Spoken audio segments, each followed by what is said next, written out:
Hello, listeners. Welcome again to Middle East Unfiltered. Today on the show, I'm having my friend Sam, and we're going to discuss a very important issue regarding the Middle East. Hey, Sam. Hey, good day. Yes, good day to you. Good evening. Here it's good evening in Israel. I wanted to talk to you today. Hear your perspective about the operations Roaring Lion, the Israeli operation named Roaring Lion, and the American operation named Epic Fury. Um, why are they so essential? Why are they so important? See, this current operation that is going on, you know, this has its genesis in the past 50 years or 5 decades of Iran's hostility towards Israel. Okay, Israel, as we all know, is surrounded by Muslim countries, and it has faced a lot of hostility from the last 60, 70 years from the countries in the Middle East, from Saudi Arabia, Egypt, Turkey, everyone. And but there was an exception to the rule with the Shah regime in Iran in 1979. Prior to the revolution, it was very friendly towards Israel, and there was diplomatic missions. There were daily flights that went from Tel Aviv to Tehran, and there was a mutual bonhomie among the relationship till Ayatollah Khomeini, the current leader's predecessor, came with the revolution, and everything changed under a week. The Israeli embassy was handed over to the PLO of Yasser Arafat, and Israel was referred to as Little Satan. The oil economy was curbed, the businesses were curbed, and suddenly the death cry became, death to America and death to Israel. So from 1979 till 2023, the October 7th dastardly attacks on the people who were celebrating on the day, festivities. They were out and about, and they were slaughtered. It was a very bad thing that to happen between 1979 to 2023, and as recently as the Bondi Beach.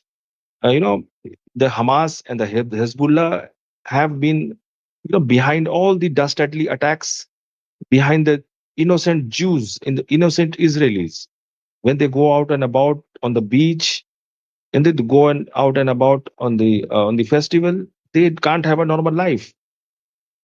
So this makes the existential survival, the fight for survival imminent for the Israelis, and to be on the lookout for every moment, for the odd missile or the projectile or the rockets coming their way.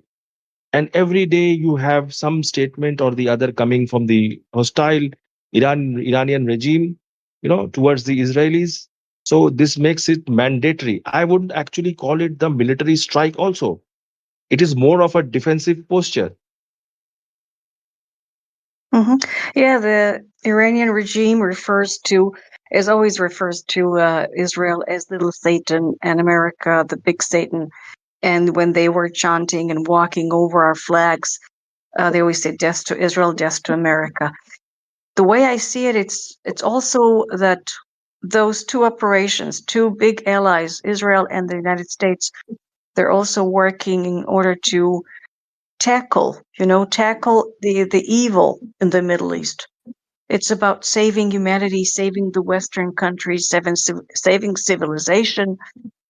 It's not just about because some Americans, they can say, "Oh, it's only about why should we go and fight Israeli war?" It's got nothing to do only with Israel. It's got everything to do with saving people because the Iranians, the regime in Iran, have missiles, have capabilities to go up until the United States. They can actually get there. So the Israeli operation, because I'm from Israel, I'm talking about the Israeli um, Operation Roaring Lion, and also before it was Rising Lion. So this operation has very clear goals. We have to, make sure they don't have capabilities of ballistic missiles, also nuclear missile, and also having a path establishing or making it possible for the people there to change the regime. Yes, you are quite correct because Iran has repeatedly from 1980s to 2020 poured money into Hamas and Palestinian. I won't even refer to Palestinian because there was no such place historically.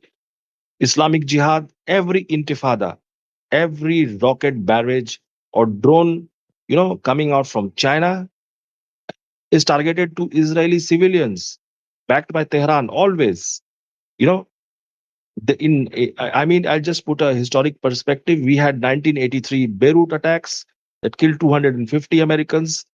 Then there was the Iranian-backed Hezbollah bombs in Jewish center in Argentina, where 85 innocent Jewish lives were lost. And there are countless other hostage-taking situations that happened, tacitly backed by the Iranian Khomeini regime from 2000 to 2020. And they always vowed nuclear power. They secretly tried to proliferate nuclear power and nuclear energy into Iran and develop this nuclear centrifuge that they would eventually build it up to use against the Israel or maybe the United States of America. It is a horrible situation. You don't want that to happen. Nuclear energy and nuclear bombs are not to be held by irresponsible regimes who change their dictats at the drop of a hat. Yep, and also Iran basically poses a big threat to the United States as we speak because they have a lot of sleeping cells there inside the United States. They're all waiting for their, green light to do something. Yes, So this agree. Yeah. war slash operations, in Iran, it was very basically it's justified. What's going on in Iran, Israel, and its allies, United States, it's very justified what is going on there. Yes, it is justified because there is a part, also if funding. Iran's economy has collapsed from the past 40 years with the sanctions, that are actually mandatory because they used all those harsh words and their harsh hostility towards the Western countries, by labeling US as an enemy, US being a leader of NATO. So NATO is also threatened, and US being an ally with Israel. So even Israel is also threatened, and everybody is threatened. So the sanctions were mandatory, but they, instead of coming to the table and having a good head over their shoulders, they resisted all the time. And the sanctions were mandatory, and they did not do anything for their own people. Sorry to say, the regime was not good to their own people. They were not good to the minorities. The number of minorities, religious minorities in Iran, has shrunk sharply from the 1980s to the 2020s. The Iranian population comprised of Christians, of Jews, of other people of other origin. They fled, facing persecution from the Muslim community. They fled to the United States, where they sought greener pastures. They sought to the west, fled to the Western countries. They fled even to India. Many people have come to my country, India. They are known as Parsis, and they have contributed immensely to the prosperity of India in different fields. These Persians and the Parsis and the Zoroastrians, wherever they went, they contributed good for the country. Not the Iranian Muslims. They never Mhm. contribute anything. Okay. So, Yeah. so Please. you're saying the people there, the Iranians inside Iran, okay, not in the diaspora, Iranians inside Iran, when the time comes, they have to go to the streets because you cannot change a regime only from within. Yes. The Iranian people, they have to come out, they have to hand over the IRGC members, because the IRGC members are also from the same diaspora, from the same population. Okay, so this you cannot add the boots on the ground, which is not going to happen from the Western countries, you know, because of their own safety, and you don't know what landmine is there and where. The people have to come out, because the people have suffered at the hand of the regime. The inflation is so high. Okay, and then the regime also had its investment in the shadow economy of cryptocurrency. 30% of Iran's economy was in cryptos, and not necessarily Bitcoin, and or maybe other coins. Their economy was in doldrums, and there was hyperinflation. The regime didn't care for the people on the ground. The regime did not do anything for the people on the ground. Okay, the regime did not construct any new hospitals. The regime did not construct any new schools. The regime did not construct any swimming pools. The regime did not conduct any sports activities. They never participated in any constructive things, libraries. But they started to build. They spent money on something like killing the Israelis, something, the nuclear bomb to kill the Western people. Why? You would want the benefit of the people first. Then you come to the table with the Western countries who are civilized. Iran has been hostile towards India as well. There was no condemnation of Pakistan whenever Pakistan took terrorist attacks happened in India. Iran was hostile towards Indian diplomatic agents. Our own Indian ex uh, vice president, Mr. Ansari, gave out the names. They are on record that he gave out the names of Indian diplomat agents to the Pakistani ISI operating in Iran. So these people were caught and tortured like anything. So Iran's regime, the current regime that is now headless but with a different leader, has its hands in blood. So this operation is all the more mandatory. You don't want a cancerous wound to fester for a long time.